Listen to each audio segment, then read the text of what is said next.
আলহামদুলিল্লাহ, আল্লাহ রাব্বুল আলামিন আমাদেরকে পবিত্র জুমার দিনে আল্লাহ তাআলার ঘর মসজিদে আসার বসার তৌফিক দান করেছেন। এই জন্য আমরা কালিমাতুশ শুকরিয়া আদায় করি আলহামদুলিল্লাহ। সম্মানিত হাজিরিন, গত সপ্তাহে আমরা জুমার মধ্যে আলোচনা করেছিলাম বিপদ আপদ কিংবা বালা মুসিবত কেন আল্লাহ রাব্বুল আলামিন মানুষের উপর পতিত করেন, মানুষকে বিপদ আপদের মধ্যে সম্মুখীন করেন। তো আল্লাহ রাব্বুল আলামিন বিপদ আপদ দুই কারণে দিয়ে থাকেন। একটা হয়তো আল্লাহ তাআলার পক্ষ থেকে এটা বালা মুসিবত, অথবা আল্লাহ তাআলার পক্ষ থেকে পরীক্ষা। এই বিপদ আপদ দুইভাবে আসে। হয়তো আল্লাহ রাব্বুল আলামিন আগে থেকে নির্ধারণ করে রাখেন। দ্বিতীয় নম্বর, মানুষের কৃত কর্মের কারণে আল্লাহ তাআলা বালা মুসিবতের মধ্যে তাকে নিপতিত করেন। আজকে আমাদের আলোচ্য বিষয় হলো বিপদ আপদ আসলে আমরা কি করব। দ্বিতীয় নম্বর, যদি বিপদ আপদ চলে আসে তখন ধৈর্য ধারণ করলে কি লাভ হবে। তৃতীয় নম্বর আলোচনা হলো বিপদগ্রস্ত মানুষকে সান্ত্বনা দেওয়া, প্রতিদান কি আল্লাহ তাআলা আমাদেরকে দান করবেন। চতুর্থ নম্বর হলো বিপদ আপদে নিপতিত হলে কোরআন এবং আহাদিসে বর্ণিত কিছু দোয়া সম্পর্কে আলোচনা। আল্লাহ রাব্বুল আলামিন বালা মুসিবত বা বিপদ আপদ দিয়ে থাকেন মানুষকে পরীক্ষা করার জন্য। এই জন্য আপনা থেকে আপনা সামান্য বিপদ যদিও চলে আসে আমাদের উপরে, তখন ওই বিপদ আপদের মধ্যে ধৈর্য ধারণ করা। মুসিবত বলতে একটু পেরেশানি রাখতেছে, আগামীকালকে বাড়ির কাজ করবো, হাতে টাকা পয়সা নেই, এই যে একটা পেরেশানি, এটাও একটা বালা মুসিবত। ছেলেটা বড় হয়েছে, তাকে বিবাহ করাতে হবে, মেয়েটা উপযুক্ত বিবাহ দিতে হবে, আপনি সারাদিন টেনশন করেন, এটাও বালা মুসিবত। সন্তানদের ঘর বাড়ি নিয়ে টেনশন করেন, এটাও বালা মুসিবত। মোট কথা, দুনিয়ার যত কিছু কাজ আমাদের স্বাভাবিক নিয়মের বিপরীত হয়, সবগুলোই বালা মুসিবতের অন্তর্ভুক্ত। এজন্য বালা মুসিবত যদি চলে আসে তাহলে আমাদের তিনটা করণীয়। কয়টা করণীয়? তিনটা করণীয়। এক নম্বর করণীয় হলো কোরআনে কারীমের মধ্যে আল্লাহ রাব্বুল আলামিন হযরত আইয়ুব আলাইহিস সালাতু ওয়াস সালামের আলোচনা করেছেন এবং নবীজিকে বললেন ওয়াকুল আবদানা দাউদ। আল্লাহ রাব্বুল আলামিন বললেন ইসবির আলা মা ইয়াকুলুন ওয়াকুল আবদানা আইয়ুব। নবী, আপনি ধৈর্য ধারণ করুন আর আইয়ুবের কথা স্মরণ করুন। তিনি 18 বছর, প্রায় এরকম 20 বছরের মতো অসুস্থ থাকার পরেও কোনদিন আল্লাহ তাআলার কাছে অভিযোগ করেন। বরং আইয়ুব আলাইহিস সালাম আল্লাহ তাআলার কাছে বললেন রব্বি আন্নী মাসসানিয়া দুররু ওয়া আনতা আরহামুর রাহিমিন। হে আল্লাহ, আমাকে বিপদ আপদ স্পর্শ করেছে, আপনি রহমানুর রহিম। তিনি তার বালা মুসিবতের উপর, বিপদ আপদের উপর আল্লাহ তাআলার কাছে অভিযোগ করেন, যার কারণে আল্লাহ রাব্বুল আলামিন আইয়ুব আলাইহিস সালামকে আমার ধৈর্যশীল বান্দা বলে কোরআনে সম্বোধন করেছে। এই জন্য বালা মুসিবতে ধৈর্য ধারণ করা, বিপদ আপদ আসলে ধৈর্য ধারণ করা, অভিযোগ না। অভিযোগ আমরা দুইভাবে করি। একটা হলো আল্লাহ তাআলার বিরুদ্ধে অভিযোগ করা, আরেকটা হলো মনের আক্ষেপ প্রকাশ করা। মনের আক্ষেপ প্রকাশ করা বৈধ আছে, কিন্তু অভিযোগ করা বৈধ নয়। আপনার সন্তান অসুস্থ, আপনি বললেন আল্লাহ আমাকে দেখবো আর কাউকে দেখবো, তার মানে আপনি অভিযোগ করলেন। আরেকটা হলো সন্তান অসুস্থ হলো, আপনি একজনের কাছে বলতেছেন ছেলেটা অসুস্থ, মন মানসিকতা নিজেরও ভালো নেই, এটা হলো আক্ষেপ প্রকাশ করা। প্রথমটা বৈধ না, দ্বিতীয়টা বৈধ আছে। এই জন্য যে কোনো বালা মুসিবত আসবে ধৈর্য ধারণ করা। ইবনে মাজাহ শরীফের হাদিসের মধ্যে হযরত আনাস ইবনে মালিক রাদিয়াল্লাহু তাআলা আনহু তিনি বলেন, قال رسول الله صلى الله عليه وسلم إنما الصبر عند الصدمة الأولى। নবীজি বলেন, তোমাদের উপর যখন কোনো বালা মুসিবত আসবে, যেদিন থেকে তোমাদের পেরেশানি শুরু হবে, বালা মুসিবত শুরু হবে, ওই দিন থেকে ধৈর্য ধারণ করা। কোরআনে কারীমের সূরা বাকারার মধ্যে আল্লাহ তাআলা বলেন, وَلَنَبْلُوَنَّكُمْ بِشَيْءٍ مِّنَ الْخَوْفِ وَالْجُوعِ وَنَقْصٍ مِّنَ الْأَمْوَالِ وَالْأَنفُسِ وَالثَّمَرَاتِ وَبَشِّرِ الصَّابِرِينَ। নবী আপনি উম্মতদেরকে বলে দিন, আমি আল্লাহ তাআলা তাদেরকে পরীক্ষা করব ক্ষুধা দ্বারা, যন্ত্রণা দ্বারা, পেরেশানির মাধ্যমে, তাদের জানমালের ক্ষতির মাধ্যমে। এই বালা মুসিবতের মধ্যে যারা ধৈর্য ধারণ করবে, আপনি তাদেরকে সুসংবাদ শুনিয়ে দিন। এই জন্য কোরআনে কারীমে আল্লাহ তাআলা বলেন, বালা মুসিবত পেরেশানি আসলে ধৈর্য ধারণ করা। তাহলে প্রথম নাম্বার করণীয় হলো ধৈর্য ধারণ করা। দ্বিতীয় নাম্বার করণীয়, যে কোনো পেরেশানি আসবে সাথে সাথে ইন্না লিল্লাহি ওয়া ইন্না ইলাইহি রাজিউন। গরমের মৌসুম হঠাৎ করে কারেন্ট চলে, সাথে সাথে ইন্না লিল্লাহি। রাস্তায় চলাফেরা করতেছি, গাড়ি একটা আমার পাশ দিয়ে চলে গেল, সম্ভাবনা ছিল এটা আমার গায়ের সাথে মিশে আমার ক্ষতি হওয়ার সম্ভাবনা ছিল, অথবা সামান্য ক্ষতি হয়েছে, সাথে সাথে ইন্না লিল্লাহি। একটা জিনিস হারিয়ে গিয়েছে, আপনি খুঁজতেছেন, পাওয়া যাচ্ছে না, সাথে সাথে ইন্না লিল্লাহি। মোট কথা, যে কোনো পেরেশানির মধ্যে, যে কোনো চিন্তিত অবস্থায় বেশি বেশি ইন্না লিল্লাহি ওয়া ইন্না ইলাইহি রাজিউন।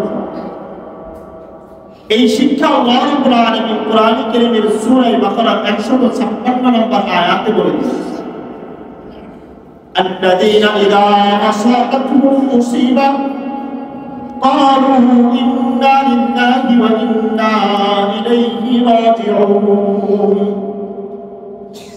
মহান আল্লাহ রাব্বুল আলামিন বলেন, যখন তোমাদের কাছে কোনো মুসিবত আসবে, যখন তোমাদের কাছে বড় মুসিবত আসবে, পেরেশানি চলে আসবে, বিপদ আপদ আসবে, তোমরা সাথে সাথে বলো ইন্না লিল্লাহি ওয়া ইন্না ইলাইহি রাজিউন। যে কোনো পেরেশানি আসবে, সাথে সাথে ইন্না লিল্লাহি। শুধুমাত্র কেউ মারা গেলে ইন্না লিল্লাহি এটা না, বরং যে কোনো কাজের মধ্যে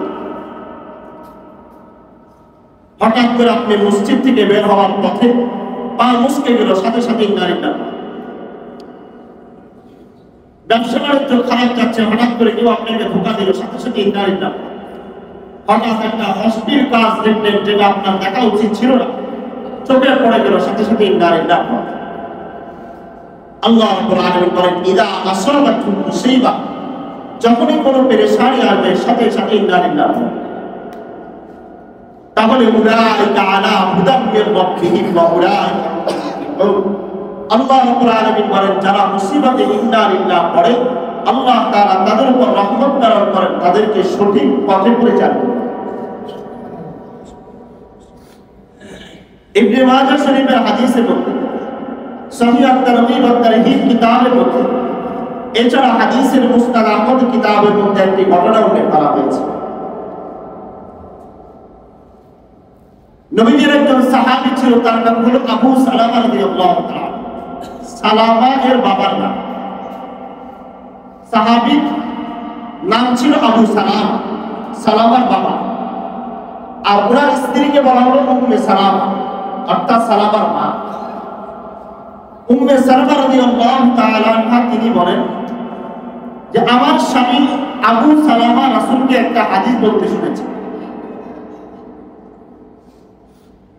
হাদিসটা কি বলেছে? قال رسول الله صلى الله عليه وسلم ما من مصيبة يصيبه فيفزع إلى ما أمر الله به من قوله সালামা বলেন, আবু সালামা রাসূল থেকে এই হাদিস বলতে শুনেছেন, আল্লাহর রাসূল বলেন, কোন মুসলমান যখন বিপদের মধ্যে পড়ে যাবে, যখন তার কাছে বালা মুসিবত চলে আসবে, ওই বালা মুসিবতের কারণে, ওই পেরেশানির কারণে হতাশাগ্রস্ত হয়ে, চিন্তিত হয়ে ওই বান্দা যদি ইন্না লিল্লাহি ওয়া ইন্না ইলাইহি রাজিউন বলে, কোন মুসিবতের মধ্যে কোন মুসলমান পড়লো, পেরেশানির মধ্যে আছে, এসব ইন্না লিল্লাহি, এই দোয়াটা পড়ার পর এরপর আরেকটা দোয়া আছে, নবীজি শিখিয়ে দিলেন, আল্লাহুম্মা ইনদাকা ইহতাসাবতু মুসিবাতি ফাআজিরনি ফিহা ওয়া আউযিবনি ফিহা ইল্লা আজরাল্লাহু আলাইহি ওয়া আতাবু খায়রাম মিনহা। নবীজি বলেন, দুইটা কাজ করবে। এক নাম্বার, ইন্না লিল্লাহি ওয়া ইন্না ইলাইহি রাজিউন পড়বে।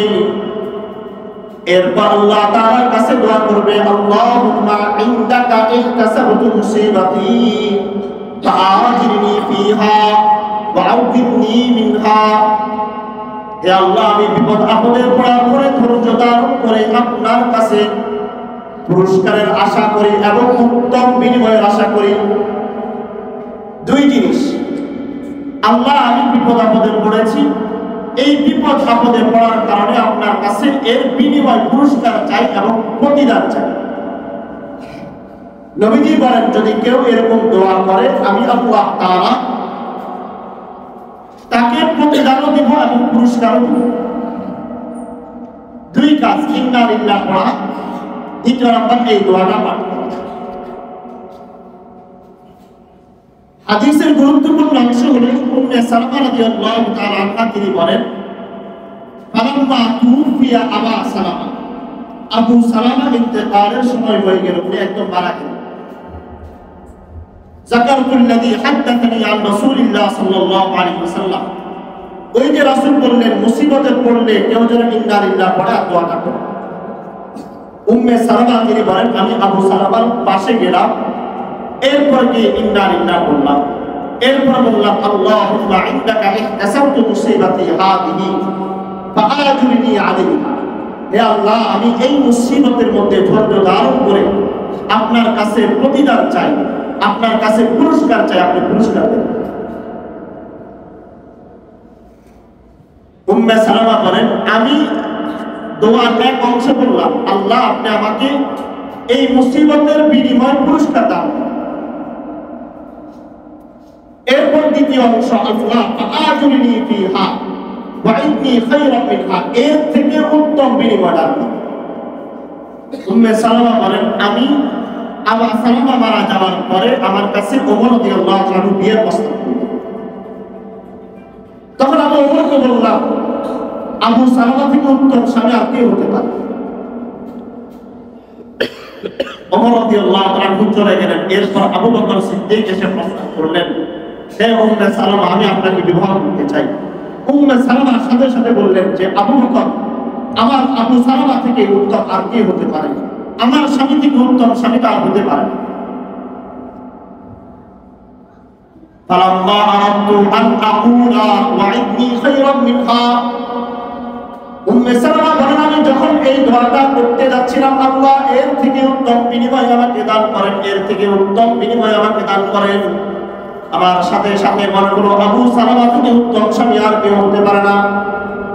কিন্তু তারপরও আমি আল্লাহ তাআলার কাছে দোয়া করলাম, আল্লাহ আমার স্বামী আবু সালামাকে ইন্তেকাল করলেন, এখন তার থেকে উত্তম কাউকে আমাকে দান করেন।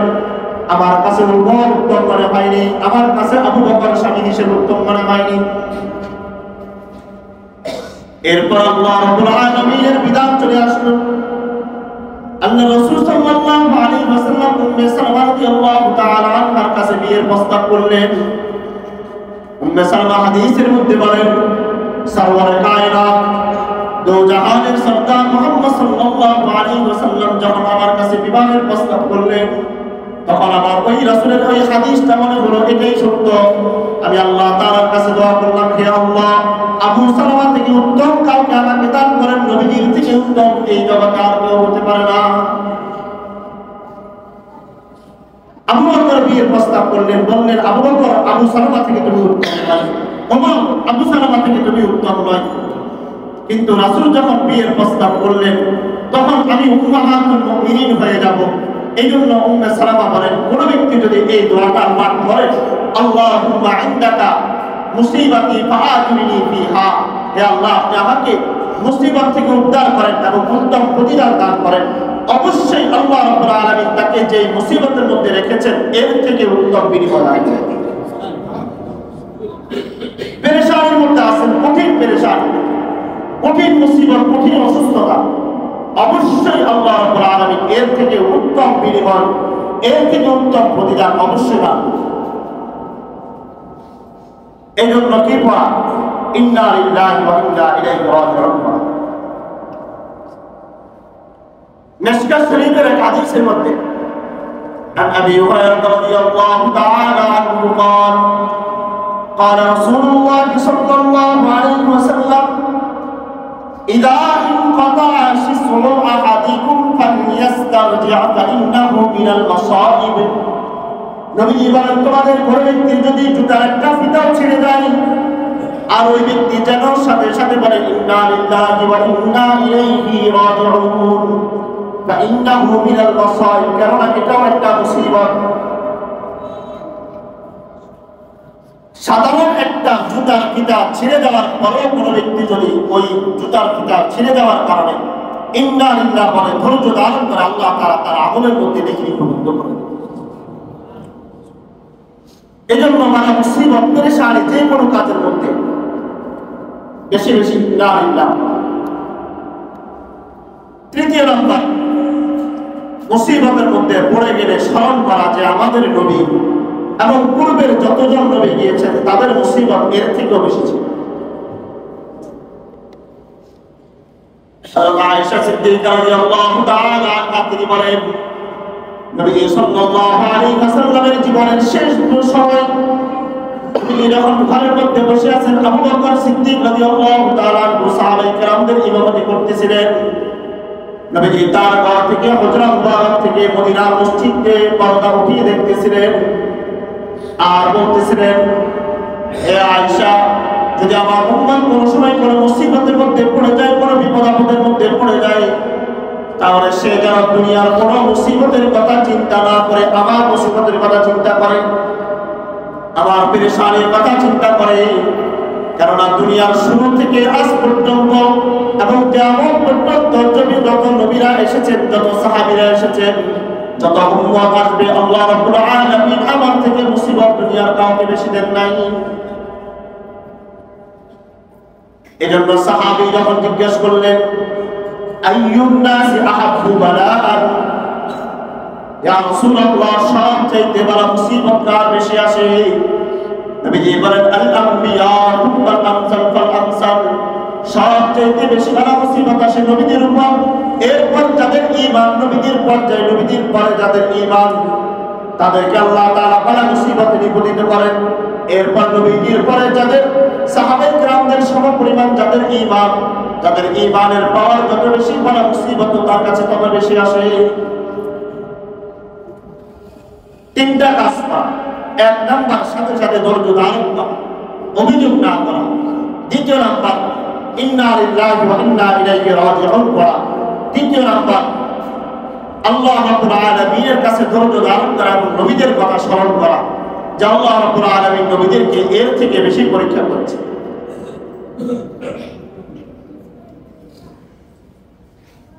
দ্বিতীয় নাম্বার আলোচনা করব, যদি বিপদ আপদ চলে আসে তো ধৈর্য ধারণ করলে আমাদের লাভটা কি? তিনটা লাভ। কয়টা লাভ? একটা লাভ হলো সর্বপ্রথম আল্লাহ রাব্বুল আলামিন যত পেরেশানি দিবেন, যত চিন্তা দিবেন, যত হতাশা দিবেন, যত ধরনের বালা মুসিবত আসবে, কোন ব্যক্তি যদি ধৈর্য ধারণ করে আপনার কৃষি কাজ করেন, কৃষির মধ্যে হঠাৎ করে ফসল হয় না, চিন্তিত। এই 2 মিনিট চিন্তা করলেন, আহারে কি হবে এবার। ছেলেটা অসুস্থ, আপনি বসে বসে চিন্তা করতেছেন এত মুসিবত কেমনে চলবে। ঘরের বাজারে আপনি টেনশন করতেছেন স্ত্রীর পরিবারের চাহিদা কিভাবে পূরণ করবেন। মাত্র 5 মিনিট বা 2 মিনিট টেনশন করলেন, আল্লাহ রাব্বুল আলামিন এই 2 মিনিটের মধ্যে আল্লাহ তাআলা আপনার গুনাহ মাফ করে দেন।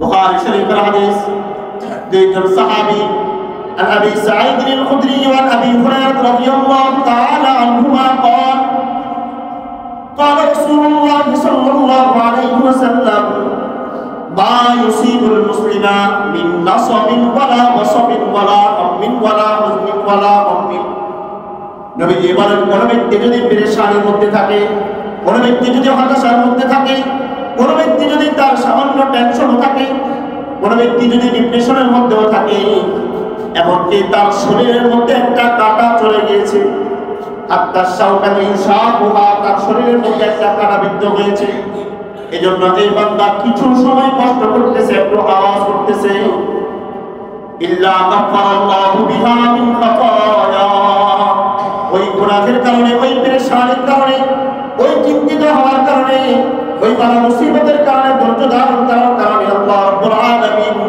যতক্ষণ সে পেরেশানির মধ্যে থাকে, কাফারাল্লাহু বিহা মিন খাতায়া, আল্লাহ রাব্বুল আলামিন ওই বান্দার গুনাহ মাফ করতে থাকেন। কত চমৎকার হাদিস। সাধারণত আমরা বিভিন্ন সময় টেনশন করি, পরিবারকে নিয়ে টেনশন করি, মা স্ত্রী পরিবার সন্তান ঘর বাড়ি নিয়ে টেনশন করি, কত কিছু নিয়ে টেনশন করি। নবীজি বলেন, যতক্ষণ টেনশন করবে ততক্ষণ আল্লাহ তাআলা গুনাহ মাফ করতে থাকেন। দ্বিতীয় নাম্বার, কোন ব্যক্তি যদি মুসিবতের মধ্যে পড়ে ধৈর্য ধারণ করে, তো আল্লাহ রাব্বুল আলামিন ওই ব্যক্তিকে যতক্ষণ জান্নাত না দিবেন ততক্ষণ পর্যন্ত আল্লাহ রাব্বুল আলামিন সন্তুষ্ট হবেন। ইবনে মাজাহ শরীফের হাদিস, عن أبي أمامة رضي الله تعالى عنه عن النبي صلى الله عليه وسلم يقول الله سبحانه وتعالى, নবীজি বলেন, স্বয়ং আল্লাহ রাব্বুল আলামিন নিজে বলতেছেন, ইবনে আদম, হে বনি আদম, ইন সাবারতা ওয়াহতাসাবতা ইনদা সালামাতিল উলা, হে বনি আদম, যখন তুমি পেরেশানির মধ্যে পড়ো, যখন তুমি বালা মুসিবতের মধ্যে নিপতিত হও, ওই সময় যদি ধৈর্য ধারণ করো আর আমার কাছে এর বিনিময়ে সওয়াবের আশা করো, লাম আরদা লাকা সাওয়াবান দুনাল জান্নাহ, ততক্ষণ পর্যন্ত, যতক্ষণ পর্যন্ত আমি আল্লাহ তাআলা তোমাকে জান্নাত না দিব, ততক্ষণ পর্যন্ত আমি আল্লাহ তাআলা সন্তুষ্ট হব না। আল্লাহ তাআলা নিজে বলতেছেন, যে মুসিবত চলে আসছে, তুমি আমার কাছে ধৈর্য ধারণ করতেছো, আর দোয়া করতেছো, আল্লাহ আমার এই মুসিবতের কারণে, পেরেশানির কারণে আপনি উত্তম বিনিময় দান করেন। আল্লাহ রাব্বুল আলামিন বলেন, লাম আরদা লাকা সাওয়াবান দুনাল জান্নাহ, তোমাকে আমি জান্নাত না দেওয়া পর্যন্ত আমি সন্তুষ্টই হব না। তাহলে বালা মুসিবতের কারণে আল্লাহ তাআলা জান্নাত দান করেন। তৃতীয় নাম্বার, বালা মুসিবত আসছে, পেরেশানির মধ্যে আছেন, ধৈর্য ধারণ করলে, আজকে আপনি মুসিবতের মধ্যে আসছেন, আজকে অসুস্থতা শুরু হয়েছে, দীর্ঘ 10 দিন 20 দিন 15 দিন অসুস্থতার মধ্যে আছেন, বারবার পেরেশানি লাগতেছে, খারাপ লাগতেছে, অথবা টাকা ঋণ করছেন, টাকাগুলো পরিশোধ করতে পারেন না, 1 বছর 2 বছর শেষ হয়ে যাচ্ছে, পাওনাদার আপনাকে চাপ দিচ্ছে, আপনি মুসিবতের মধ্যে আছেন। নবীজি বলেন, যেদিন মুসিবত শুরু হবে ওই দিন থেকে নিয়ে যতদিন মুসিবত শেষ না হবে, কোন বান্দা যদি ধৈর্য ধারণ করে, আল্লাহ রাব্বুল আলামিন তার আমলনামার মধ্যে নেকি লিখে দেবেন।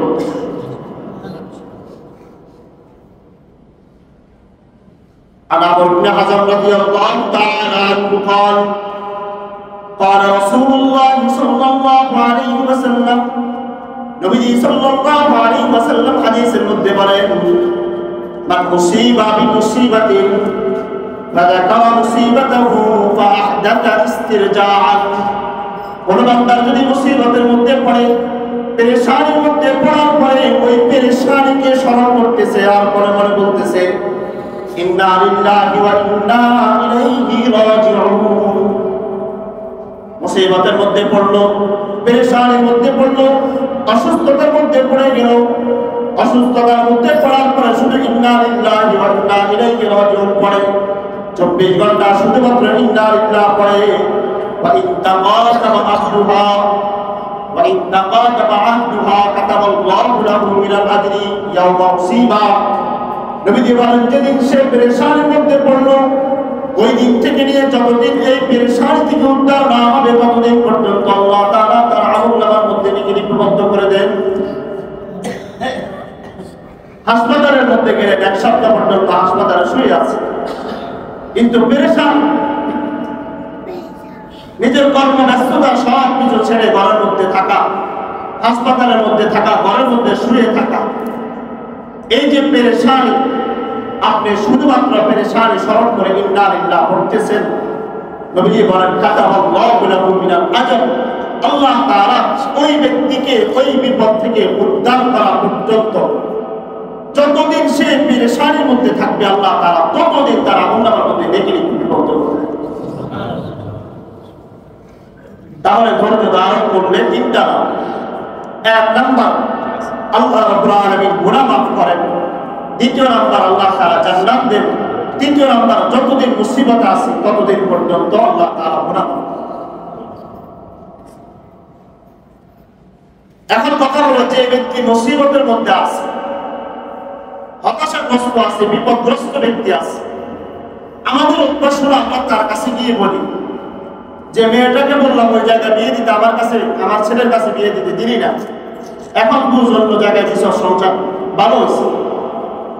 আর আমাদের মহামেল্লা বাসার বলে বাপ্পা হয়েছে।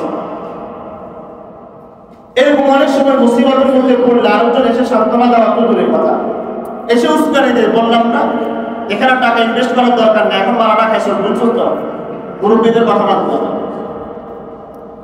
একজন হতাশা অসুস্থতার মধ্যে আছে, আপনি গিয়ে তার সাথে হাসি মশকরা করতেছেন, ঠাট্টা বিদ্রুপ করতেছেন। নবী সাল্লাল্লাহু আলাইহি ওয়াসাল্লাম হাদিসের মধ্যে বলেন,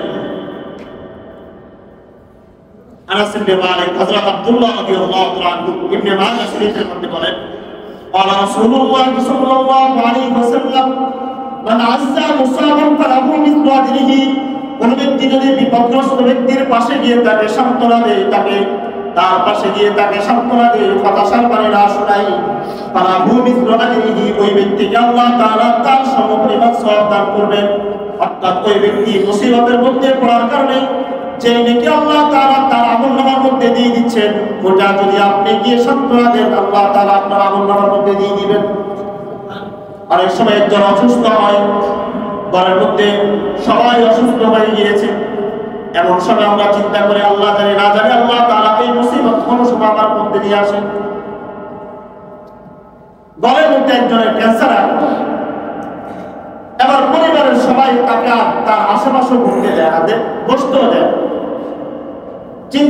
চিন্তিত আমরা যদি আমার মধ্যে চলে আসে।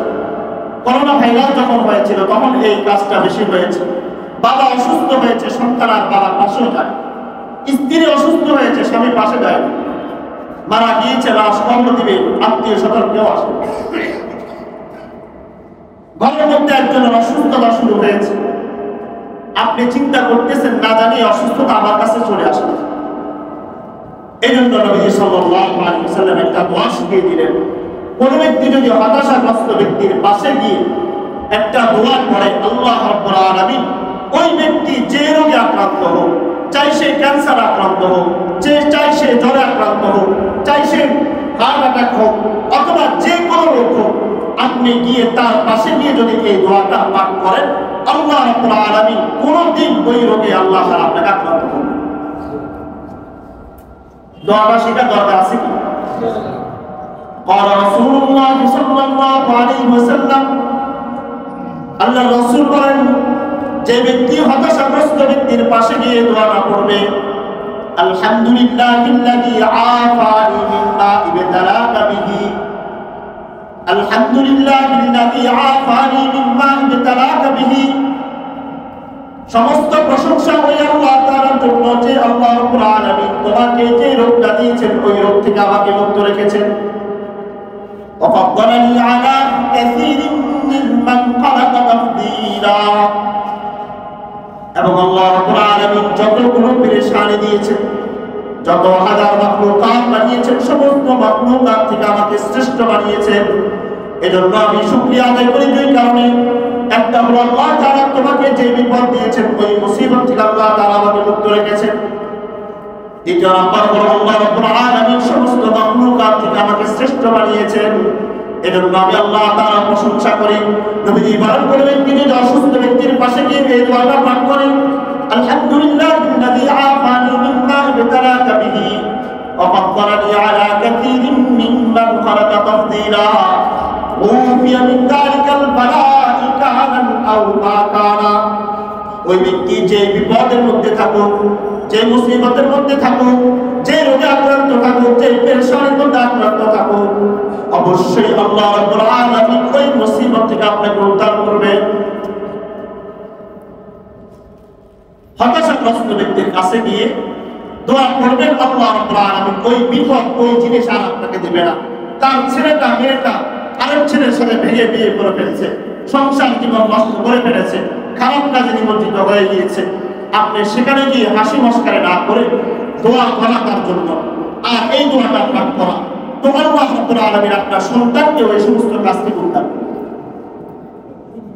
একজন ক্যান্সার আক্রান্ত, তার পাশে গিয়ে দোয়াটা পড়েন, তাকে সান্ত্বনা দেন আর দোয়াটা পড়েন, ইনশাআল্লাহ আপনার কাছে আল্লাহ তাআলা এই রোগ নিয়ে আসবেন। এজন্য হতাশাগ্রস্ত ব্যক্তির কাছে গিয়ে দোয়া করা, আল্লাহ রাব্বুল আলামিন আমাদেরকে তৌফিক দান। আমরা কয়েকটা দোয়ার কথা হাদিসের মধ্যে রাসূল বলেছেন, যে দোয়াগুলো পড়লে আল্লাহ তাআলা বালা মুসিবত থেকে হেফাজত করেন। তিরমিজি শরীফের হাদিসের মধ্যে হযরত আনাস ইবনে মালিক রাদিয়াল্লাহু তাআলা আনহু তিনি বলেন, قال رسول الله صلى الله عليه وسلم إذا قربه أمر। আনাস ইবনে মালিক যিনি নবীজির 10 বছর খিদমত করেছেন ওই সাহাবী বলেন, আমি রাসূলকে সাল্লাল্লাহু আলাইহি ওয়াসাল্লামকে প্রায় সময় দেখেছি যখন রাসূল পেরেশানগ্রস্ত হয়ে যেতেন, রাসূল যখন হতাশার মধ্যে নিমজ্জিত হতেন, তখন বেশি বেশি রাসূল এই দোয়াটা পড়তেন, ইয়া হাইয়্যু ইয়া কাইয়্যুম বিরহমাতিকা আস্তাগীস, ইয়া হাইয়্যু ইয়া কাইয়্যুম বিরহমাতিকা আস্তাগীস। এই দোয়াটা রাসূল যখনই রাসূল পেরেশানগ্রস্ত হতেন, কোন একটা টেনশন রাসূলকে ঘিরে ফেলতো, রাসূল তখন বলতেন, ইয়া হাইয়্যু ইয়া কাইয়্যুম বিরহমাতিকা আস্তাগীস। মাত্র এক লাইনের একটা দোয়া, এই দোয়াটা। দ্বিতীয় নাম্বার দোয়া ইউনুস, আমরা সকলের বাড়িতে ইনশাআল্লাহ দোয়া ইউনুস পারিত আমরা, লা ইলাহা ইল্লা আনতা সুবহানাকা ইন্নী কুনতু মিনাজ জালিমিন। তিরমিজি শরীফের হাদিসের মধ্যে হযরত আবু সাঈদ খুদরী রাদিয়াল্লাহু তাআলা আনহু তিনি বলেন, قال رسول الله صلى الله عليه وسلم دعوة النوح إذ دعا وهو في بطن الحوت لا إله إلا أنت سبحانك إني كنت من الظالمين। নবী সাল্লাল্লাহু আলাইহি ওয়াসাল্লাম বলেন, দোয়া ইউনুস যখন ইউনুস আলাইহিস সালাম মাছের পেটে চলে গেলেন, দীর্ঘ 40 দিন 40 রাত্র পর্যন্ত মাছের পেটের মধ্যে ঘোরাফেরা করেছিলেন, আর তখন তিনি এই দোয়াটা পড়েছিলেন, লা ইলাহা ইল্লা আনতা সুবহানাকা ইন্নী কুনতু মিনাজ জালিমিন। নবীজি বলেন, মা মিন মুসলিমিন, নবী সাল্লাল্লাহু আলাইহি ওয়াসাল্লাম বলেন, যে মুসলমান ব্যক্তি এই দোয়াটা পাঠ করবে, ইল্লা ইস্তাজাবাল্লাহু লাহু, কোন মুসিবতের মধ্যে নিমজ্জিত হয়েছে, পেরেশানির মধ্যে পড়ে গিয়েছে, কোন টেনশনের মধ্যে পড়ে গিয়েছে, এই দোয়াটা পাঠ করলে আল্লাহ রাব্বুল আলামিন অবশ্যই যেরকম ইউনুস আলাইহিস সালামের ডাকে সাড়া দিয়েছেন, আপনার ডাকেও সাড়া দিবে। পেরেশানির মধ্যে পড়লে, কোন টেনশনের মধ্যে চলে আসছে, হতাশার মধ্যে আছে, সাথে সাথে লা ইলাহা ইল্লা আনতা সুবহানাকা ইন্নী কুনতু মিনাজ জালিমিন বেশি বেশি পাঠ। নবীজি বলেন আল্লাহ রাব্বুল আলামিন অবশ্যই তাকে এই মুসিবত থেকে উদ্ধার করবেন।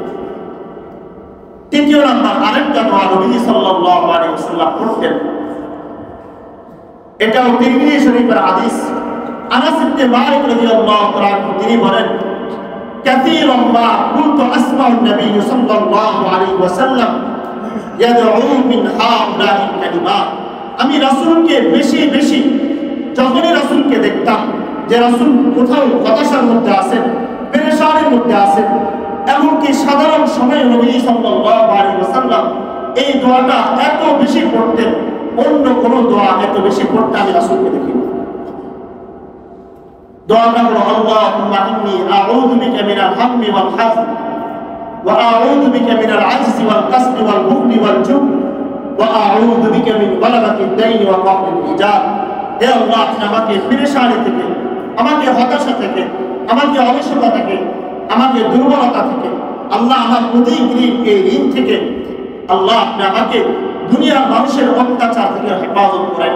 নবীজি সাল্লাল্লাহু আলাইহি ওয়াসাল্লামের এক হাদিসের মধ্যে আছে, যদি কোনো ব্যক্তি ঋণগ্রস্ত হয়ে যায়, তার অধিক পরিমাণে ঋণ হয়ে গিয়েছে, পেরেশানির মধ্যে আছে, ঋণওয়ালাদের টাকা পরিশোধ করতে পারতেছে না, ব্যাংক থেকে লোন নিয়েছে, পরিশোধ করার সুযোগ নাই, পেরেশানির মধ্যে আছে, কোন ব্যক্তি যদি এই দোয়াটা পড়ে আল্লাহুম্মা ইন্নী আউযু বিকা মিনাল হাম্মি ওয়াল হাযন, এই দোয়াটা কোন ব্যক্তি যদি পড়ে অবশ্যই অবশ্যই আল্লাহ রাব্বুল আলামিন তার মুসিবত, আল্লাহ রাব্বুল আলামিন তার ঋণ পরিশোধ করার ব্যবস্থা করবেন।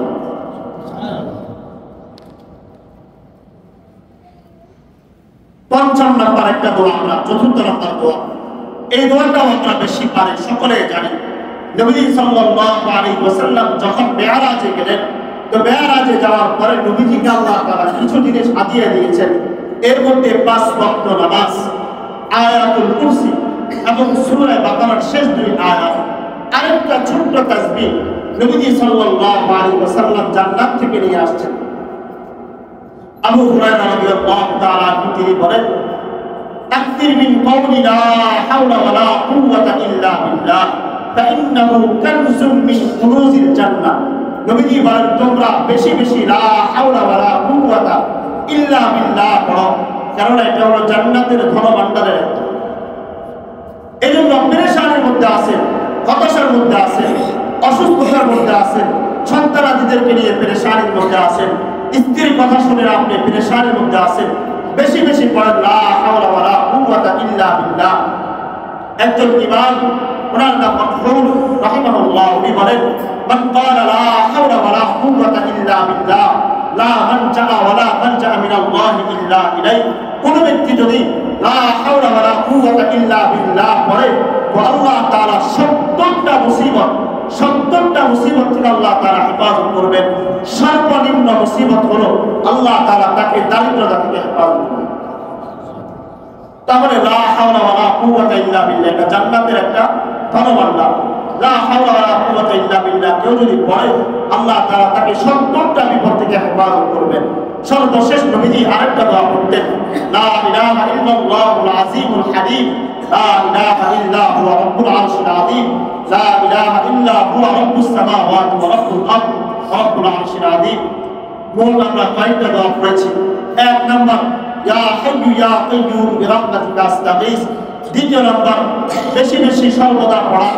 নবী সাল্লাল্লাহু আলাইহি ওয়াসাল্লাম যে দোয়া অধিক পরিমাণে করতেন তা হলো লা ইলাহা ইল্লা আনতা সুবহানাকা ইন্নী কুনতু মিনাল যালিমিন, এই দোয়া বেশি বেশি পড়া। 3 নাম্বার আল্লাহুম্মা ইন্নী আউযু বিকা মিনাল হাম্মি ওয়াল হাযন ওয়া আউযু বিকা মিনাল আজজি ওয়াল কাসল, এই দোয়াটা পাঠ করা।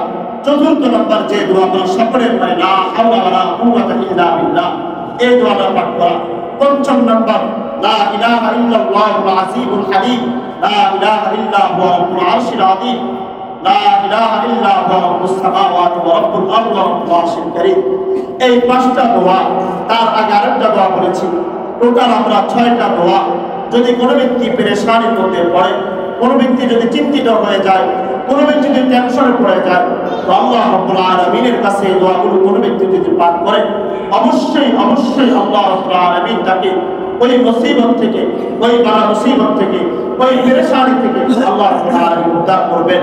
আল্লাহ রাব্বুল আলামিন আমাদেরকে যে বিষয়গুলো আমরা আলোচনা করেছি, সর্বপ্রথম আমাকে, এরপর আপনাদের সকলকে আমল করার তৌফিক দান করুন।